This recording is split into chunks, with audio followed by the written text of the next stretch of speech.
Hey, welcome back. You have found the home of the world's smartest money. My name's Stewart Foley, and this is the InsuranceAUM.com podcast. Today, we are talking about one of the most important and least understood parts of the modern economy, which are data centers and digital infrastructure, how they're powering AI, what drives demand, and what it means for investors. Joining me today is Alexey Teplukhin, Managing Director at Blue Owl Capital. Alexey, great to have you here. We're thrilled. I can't wait. I love this topic, and we got a lot to talk about. Perfect. Thanks so much for having me on the show. I'm very excited. Yeah, it's funny. We've done over 300 of these, and it's interesting that we just sold Insurance AUM to the Institutes, which is a much larger organization. They oversee the CPCU designation. They educate about 100,000 people, which is why they're a great fit for us, because the purpose of these podcasts is to educate people, right? So they have podcasts, they educate people in that way. We educate people in this way. And you are professor for a day here. But before we get going there, can you tell us a little bit about you? For example, where did you grow up? And I don't know, I've been asking different questions lately, but what was the first job you had? Not the fancy one. Yeah, sure. Not the fancy one. I don't know how fancy this job is now, but give you a bit of background. So I grew up in London. I was born in Estonia, a very small country out near the Baltic Sea, which is why I have like a Eastern European sounding name, but perhaps don't sound very Eastern European in my voice. So I grew up in London. I lived there all of my kind of childhood. I went to university there. And then I moved to America in 2015. So I've been here for a little close to a decade now. My first job, now let's think about that. I think my first, real job was a math tutor. So I worked, at the end of every week, I would teach people addition, subtracting, multiplication, those kinds of things. And so, that was probably my first non-fancy job, I guess. That's interesting. I mean, I've said this before, but like I started cutting grass when I was a little kid. My first job where like I had to there was a real paycheck involved with it. It was like printed on a printer, and Right. wasn't somebody like shoving a couple of bucks in my hand. I was at McDonald's, and I still remember some of the training still to this day.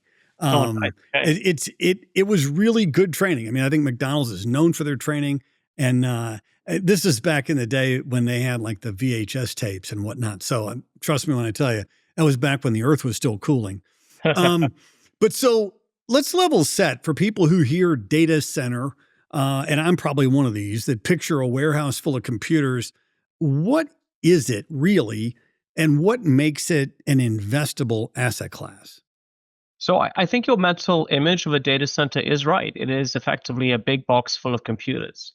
The way I like to think about it is a little bit like this. Assume you are, a small company and you needed to store your data, your emails, your customer data somewhere. You might have a server in a closet somewhere in the office, in the basement somewhere in the office. What a data center is now, or what we normally refer to as a hyperscale data center, this is really what we're talking about and what my firm invests in. It's like that, but in mega scale. We're talking about buildings that are 500,000 square feet, multiple football fields worth of size. But it's very simple. It's four walls and a roof. Inside of those walls and a roof are things like backup batteries, backup generators, fiber optic cables, some cooling, whether with water or fans. And then inside of those, what we call data halls, are rows and rows of computers. A little bit like living in the Matrix. It's just one computer server over after another. And the reason why it's interesting from an investment standpoint is where we are today, almost everything that we do, every interaction that we have, has some sort of digital component on it. Even the show, for example, this show is not going to be stored or saved on someone's phone or even on your computer. It's going to be sent to the cloud. And when it's sent to the cloud, that means it's actually sent to a server inside of a data center and accessed from that server by people all around the world. And so we think it's a very good investment, or a very interesting investment, I should say, because it's something that underpins how society operates today. Think about online shopping. Think about just accessing work and processing work. Think about anything related to AI. Everything you do on your phone, you press a button, It's getting information from the data center. And so we think there's a tremendous need for it. And companies, hyperscale companies, you may hear me use this phrase, hyperscale companies are people like Microsoft or Amazon or Google or Meta or Oracle. Those are roughly the top five. They pay amounts to data center owners to rent that capacity and provide their data center services to the people. We are the owners of that data center, and we're providing the environment for those services for people and corporations to use data. It strikes me as, and maybe listen, I'm from Missouri, so it's I got to keep it simple over here. People from Missouri just hate, and they hate it when I say that. But look, I've been out there a long time. Sure. These are kind of the digital equivalents of like airports or toll roads, right? I mean, it's not. I don't know how to say it. Like they're not optional.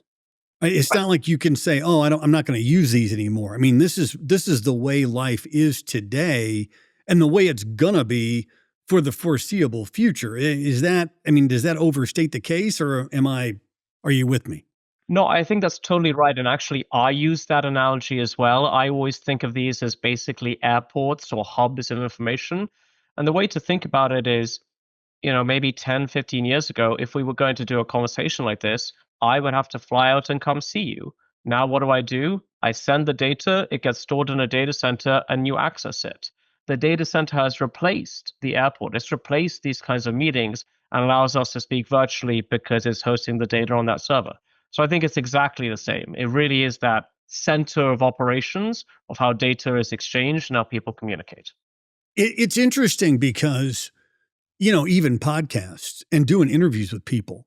I mean, I'd have to get on a plane, fly, come see you, have a microphone, have a physical recording device, and we'd have to sit in the same room and do this. Right. And when I first started, which was like 2020, we were trying to figure out how to do interviews and create a recording, right? And so it's to your point, like we see it's evolved, right? But just talk a little bit about like data centers have been around, right? What makes, and I think I know the answer to this, and which is why is this space so exciting right now? The AI side of it makes sense. That I'm a bond geek, right? Sorry, I don't know if that's the right term to use. I'm a bond guy, and so I'm always looking for like what can go wrong. And the question I guess I have too is if you can talk about this is are we like one invention away from somebody going, oh, then the amount of storage space we need is a 16th of what we thought it was, and we can do this on way less power? Is that sort of risk real, or is this structural and we're going to go from here up? Yeah, it's a good question. And we get asked it all the time, like what is the existential risk that makes this investment not as safe as perhaps it might appear to people? And, the way I like to think about it is just there are a couple of facts about how data is used and how it's produced. So the statistic that I like to kind of mention and gets told occasionally is in the last 18 to 24 months, we've created more data just in that period than all of humanity before it. Is that because of AI? So AI is definitely a part of it, but AI is almost the wave that was over the existing wave of data generation. So when we look back as to kind of the history of data centers, I'll take you through it a little bit. The first data centers were set up after the Second World War. They were effectively rooms where people connected telecom cables together. Because the first data centers were what's called, for those who remember, carrier hotels, literally where AT&T would connect to Verizon, T-Mobile, and so on and so forth. That was the first kind of network hub. And they were used by governments to speak to each other. They were used by the US to speak to Europe. That was the first data center. Then what happened? People started using the internet, data storage happened, data access happened, and data centers started being built specifically for storing and manipulating data. Around 10 years ago was when hyperscale data centers, these large buildings that we invest in, started to become a thing. Why did they start to become a thing at that point? Because you had the confluence of fiber optic cables, so you had the ability for people to send and transmit information at the speed of light. You had the software side, things like Microsoft Azure, Amazon Web Services. This was the software part of data centers. And so all you needed was now really big rooms full of computer servers working 24/7. That's really when this wave of data storage, data manipulation, data access from anywhere started. And so AI, of course, has accelerated that. People are using more data than they did before. But all of this is just the exponential growth of 10 years ago, 15 years ago, you didn't have an iPhone. Maybe you had a Nokia 3310, you could play Snake and you would send someone a text. That was data. Now I'm FaceTiming people, I'm sending them, large format videos. Think of how much more data is contained in that video than is contained in that original text. It's exponentially more. And that's why we have these exponentially large data centers. And then the Yeah, question, sorry. it's interesting you say that because we never did video podcasts, Mm, and we do now. And we record the thing locally. We send it up to Vimeo. We send that, then an editor picks it up on Vimeo, puts it back up, mhm. right? That's all in the cloud. But you're right. I mean, if we had just done this on a micro SD card on my podcast deck, it would have been a heck of a lot less data. Right. I mean, and it's not like, 10% or 50% less. It's like multiples less because Yeah. videos really, really creates a huge file. That makes total sense to me. But I interrupted you. Go ahead. I'm sorry. No, so you're right. Essentially, the data is being enriched, right? It is more interesting to see this video because you get to see each other than it is just to listen to someone. And that listening, again, is more interesting than just reading a transcript, right? So that's the kind of orders of magnitude of data progression. And so the second part of your question is, okay, well, are we one step away from someone just saying, I've invented a new thing and therefore we don't need data centers? And I think it's an interesting concept. And it's, we get asked about this technological risk. And the first thing that people like to cite is Moore's law. People like to talk about, every 3 years, the chip size halves, the chip efficiency doubles, and that all happens. Now, if you actually look at the progression of Moore's law, like you're able to chart, like how efficient is the chip, how small is the chip, it is still getting better. Chips are still getting more efficient, but they're getting more efficient at a decelerating rate. Right. And the reason for that is the way we actually, imprint something on a chip to make one or zero the on-off logic gate that computers are built on. We're getting closer and closer to imprinting something on just one atom. I think right now we're at 17 atoms of width of imprinting, and eventually we're going to get close enough to imprint it on one atom. Well, once you hit that point, like that's it. You That's can't it. imprint Yeah. on it more. Like that is it. And so what you've actually seen is that efficiency curve is still improving, but improving at a decelerating rate. So we're getting more efficient, but we're not getting exponentially more efficient. And And then the it seems to me like it reminds me of racing, right? It's like the first 10 miles an hour is a lot less expensive than the last zero point 0.5 miles an hour, you're right? entirely right. You're getting asymptotically close to that. Like every incremental gain is so much more expensive and so Yeah. tiny compared to the initial ones. Yeah. It makes sense to me because it's like how fast, how fast it doesn't need to go infinitely fast, right? So, I know I'm not moving that fast. Please go ahead. But the other point is also what happens if it becomes more efficient, right? People question themselves, okay, let's say you have a more efficient chip. Does that mean you're just going to stop? You're going to use the same amount of data and it's just going to cost less resources. Empirically, what we've seen is as the technology becomes more efficient, people consume more of it.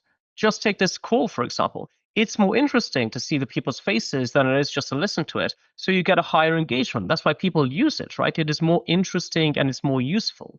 So, and it's this concept called the Jevons paradox, I think it was referred to, which is as the technology becomes more efficient, people consume more of it.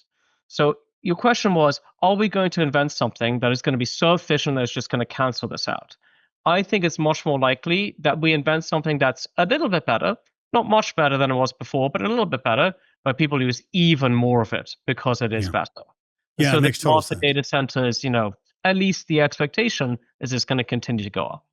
I've heard folks talk about a bubble in AI, Mm. and I have to reveal my own bias here because, and when I taught, I try to do the same thing, which is, like, let me tell you, like, I'm asking this question.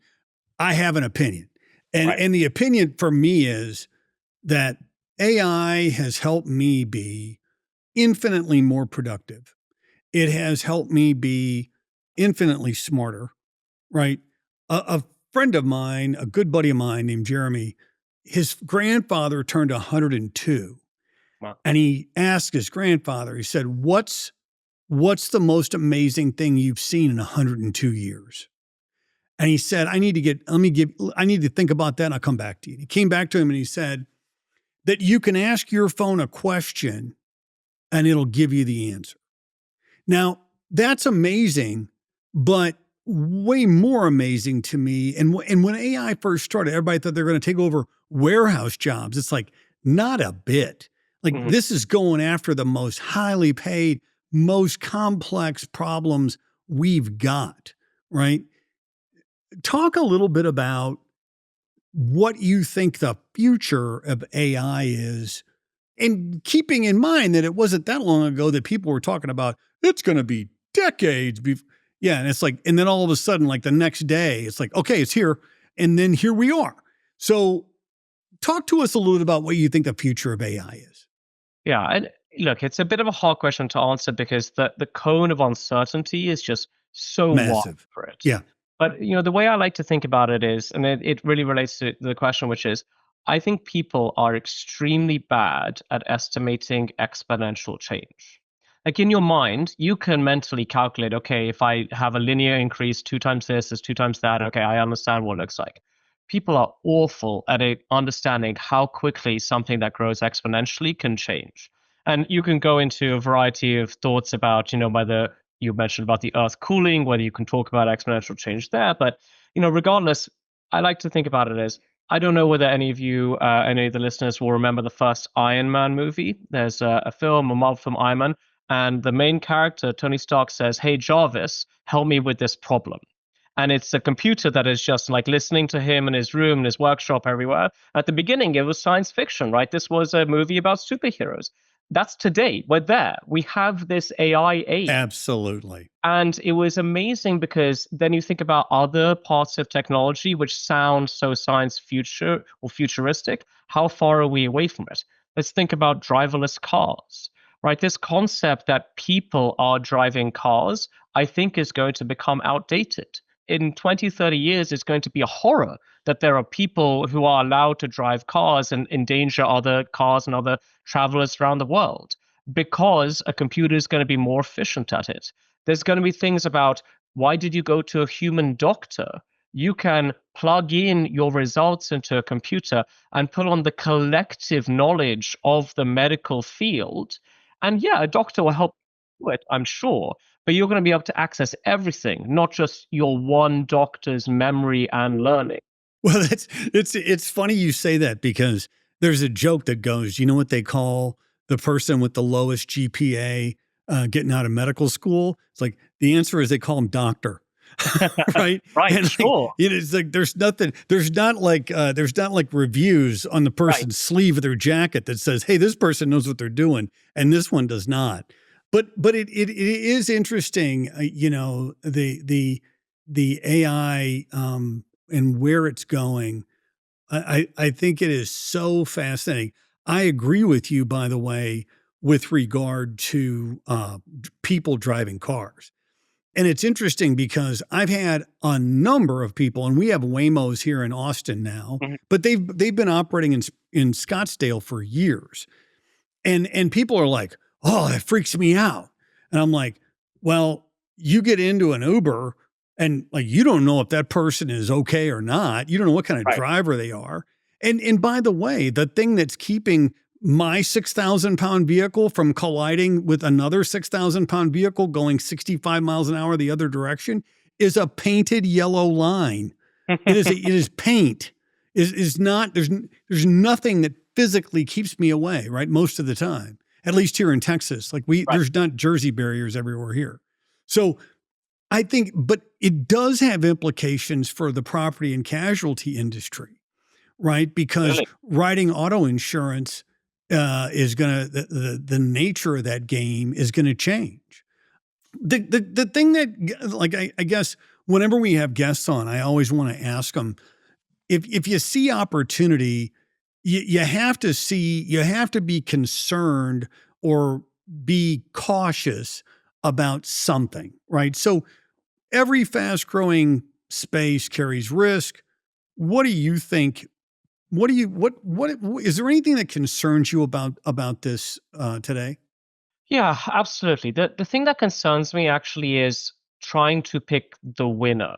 So what I mean by that is everything that we talked about is the actual services layer, how people will interact with AI or with cloud.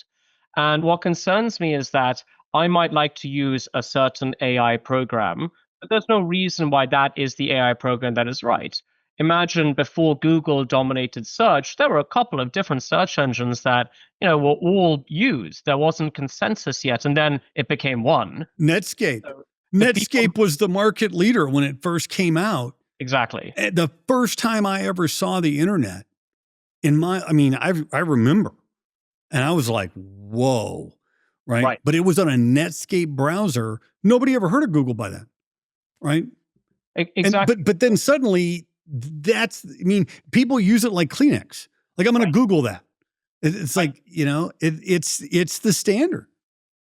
And so that's the fear of you're backing the wrong horse. And it ties into your question about an AI bubble. There will definitely be AI companies that succeed, and there will definitely be big AI companies that fail. Like I think that is something that everyone can agree on. And so what I'm worried about and what we are predominantly worried about from an investment standpoint is we don't want to have to pick the winner to be successful. And so the way we invest, the way we think about deploying capital into these data centers is we want to be in the market where whoever the winner is, they are using our data center. So we are leasing to, at this point, extremely high, rated counterparties, the hyperscalers I mentioned before. Those are primary customers. If a new AI company came to us tomorrow and said, we have a great idea, we have an amazing technology, can we lease data center capacity to you? From you, we would probably say no, because we don't know whether these ones are going to be the right ones. So, and I know this analogy gets used a lot, like we're building or we're investing in the picks and shovels, the bridges and roads, the airports, the infrastructure for this layer. What really worries me is there's definitely going to be a whatever rationalization, some sort of formation of who the winners are on the software layer. I have no idea who will win.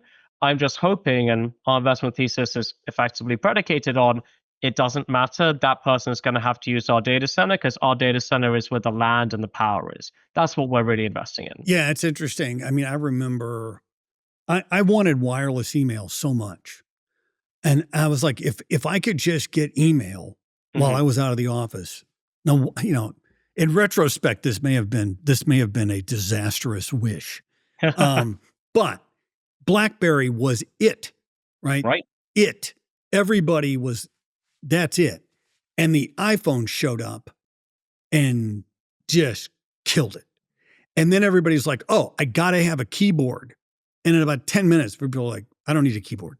Hmm. Um, it's so interesting that, particularly in technology, the leader can emerge pretty quickly, and it's difficult to predict, right? So I think your approach makes sense. It's the last thing before we go is power and water.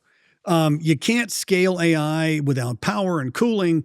I have seen some incredible projections on power requirements. Can you talk a little bit about that? And who do you think is going to be? Are there winners and losers there as well? Yeah, absolutely. So breaking down what a data center is, and I know we use our example of it's the building, it's the interior, and then it's the computers inside. What we're investing in is the building and the interior. So really, what we're providing is a very sophisticated power socket. Right? You may plug a new computer server in, the analogy in your home, you get a new computer, a new phone, a new PlayStation, whatever, you plug it into that power socket. So power and water and land really are the component parts of that power socket of that data center. So how we are thinking about it is, and you mentioned these large amounts of power demand. We are trying to find big contiguous pieces of land. I think the most recent data center deal that Blue Owl announced is a partnership with Meta. The total size of the data center campus is about the size of Manhattan. So it's a contiguous Oh piece my of land the goodness. size of Manhattan. And the amount of power it draws is around 2 gigawatts, which is a little bit more than the amount of power that the city of New Orleans draws. Right. So the amount of places where that already exists, where it's just like available and ready to buy, is basically zero. Like it takes years to assemble these kinds of campuses. It takes years to negotiate with the power companies. And that's why data center development is hard.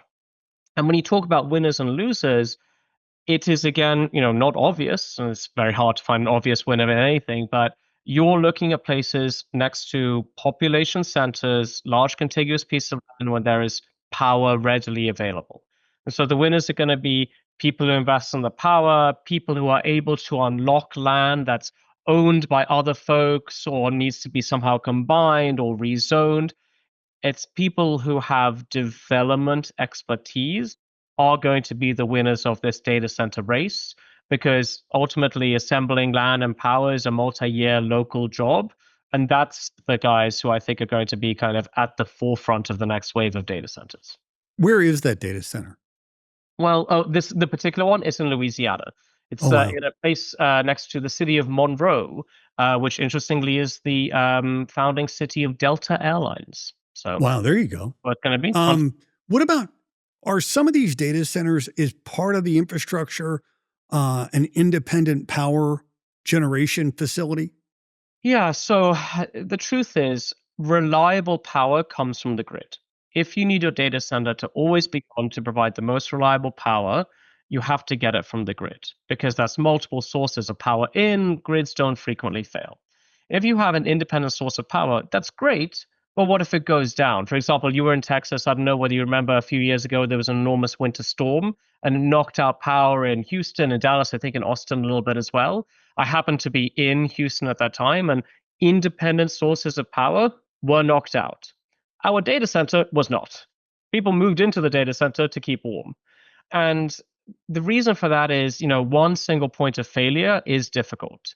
So you have to have something connected to the grid for it to be a very useful data center, or one that can provide for all the kinds of data center services. So it's has to be close to people, has to be close to power. That's what you're looking for. That's super interesting to me. I mean, the more that we talk about, the more interesting it is, really. I mean, the more, so it's been a phenomenal education, and I really appreciate that. Couple quick questions on the way out the door. One is, and it really, the purpose of this question is to get at the culture at Blue Owl. And it goes something like this. What characteristics are you looking for when you're hiring new folks on the team there? Yeah, it's a good question actually, because Blue Owl's a relatively new company. So Blue Owl, I think, came together maybe 4 or 5 years ago. So we've really been able to build this culture from scratch. And the culture I think that Blue Owl tries to represent is, work hard, be nice, don't be mean to your colleagues. That's part of it. But our CEOs like to say that they created this company so that you could work hard but have a work-life balance as well. I know everyone likes to say that, but you really feel it here. People like to work with their colleagues because they're friends, not because they like to work because it's fun to sit in front of a computer. That's kind of the culture that we're looking for. Am I going to like to still talk to you 15 hours after we started working earlier today? Yes or no? If no, you can be the most brilliant person. It doesn't work for the firm. I think that is a very, very well put. All right, last one. Who would you most like to have dinner with, alive or dead? And there's some little rules here. One is you can have 1, 2, or 3 guests. Dinner's on us. And who would it be? So I've actually been dreading this question because I saw it on your other podcast, and it's a little bit of like a referendum of whether I'm an interesting person or not. And I was really examining it and worried that I really wasn't an interesting person. But and then there's the meta question: should I say something work appropriate, like I really want to have dinner with an investing legend, or should I really give you the real answer, which is like what would be interesting to me? But Well, the person, this is our second podcast today. okay, And the person this morning said that they wanted to have dinner with someone who does base jumping in a flight suit, in like one of those squirrel suits. right. So Listen, Okay.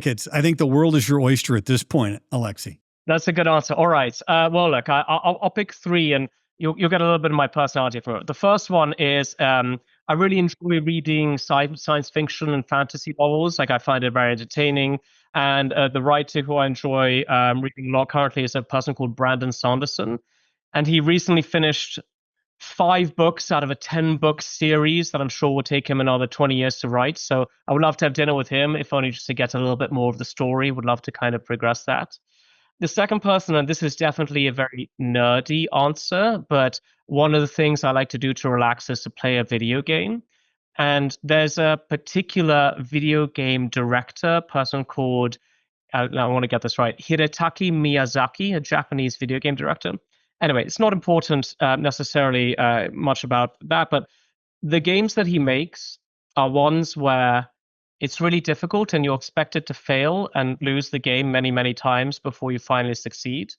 And I think it's a very interesting concept of life because, especially if you've done well and you work hard and you progress in your career and all these kinds of things, it can be quite frightening, the concept of failure.